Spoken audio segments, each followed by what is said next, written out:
There is the freedom to do what you want to do, the ability in your walking existence that you can go out your front door and not be obstructed in any way. It's all well and good to work really hard, but you must be compensated for your hard work. My approach has always been make the best product at the best price. Baker, home fixer, woman who can do it all. Martha Stewart, entrepreneur, successful businesswoman, can do it all. Check out her 10 rules of greatness. When you develop your business plan, don't be afraid to write everything down, everything that comes into your mind. Because ultimately, if you have a good business plan, well thought out, well designed, carried out for a year or two or three, you can start to follow that plan in an orderly fashion. It doesn't always work. It doesn't always work. It doesn't always turn out the way you think it's going to turn out. You might stumble or trip or fall in a gully. But if you have the plan, you can get up and continue on your path. For me, it's a dedication to your real interest. It's an ability to be open-minded.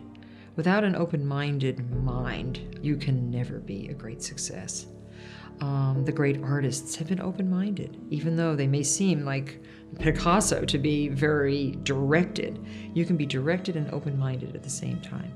I think you have to be really intensely serious about your work, but not so serious that you can't see the lightness that may also involve your life. You know, you have to have that lightness too. You have to not be so heavy-handed and so ostentatious.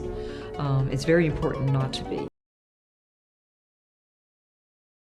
It's one of the most difficult things to do, that balance which is so elusive to most of us.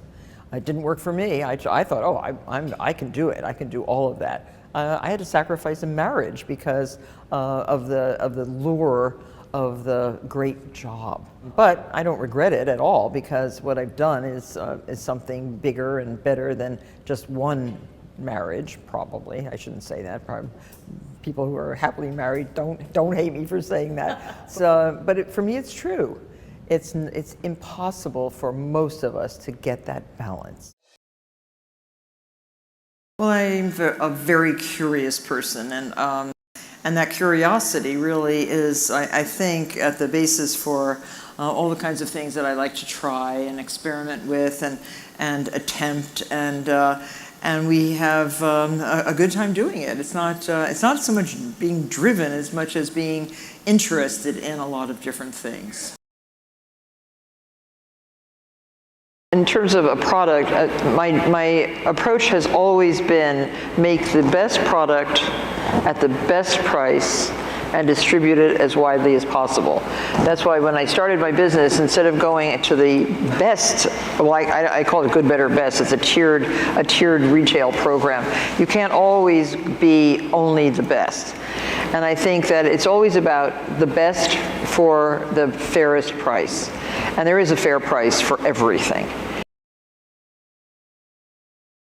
I worked really hard, and I think that working hard and making money for your hard work, that was another thing that I also discovered as an entrepreneur, that it's all well and good to work really hard, but you must be compensated for your hard work. And not be greedy about it, but be compensated fairly, and that when you look at the end of the month that you actually have some money in the bank that you could invest or reinvest in your business, that you have actually succeeded in being a good business person as well, and you can pay your associates and your colleagues well. You can really actually see that a business is forming, that a business is being created, that you are actually being productive in many different ways. And I think that productivity also then gives you the impetus to go on and increase your productivity in certain ways. Believing all the time that there is the freedom to do what you want to do, the ability in your walking existence that you can go out your front door and not be obstructed in any way. But there are always limitations. There are limitations that are set by geographical boundaries, territorial boundaries, political boundaries that you have to live with, and you have to understand those. Once you develop a large customer base, and we reach about 100 million people every month with all our various businesses, our books, our magazines, our television, and once you develop that kind of close rapport, they have already a feeling that I'm providing them with things they need and want.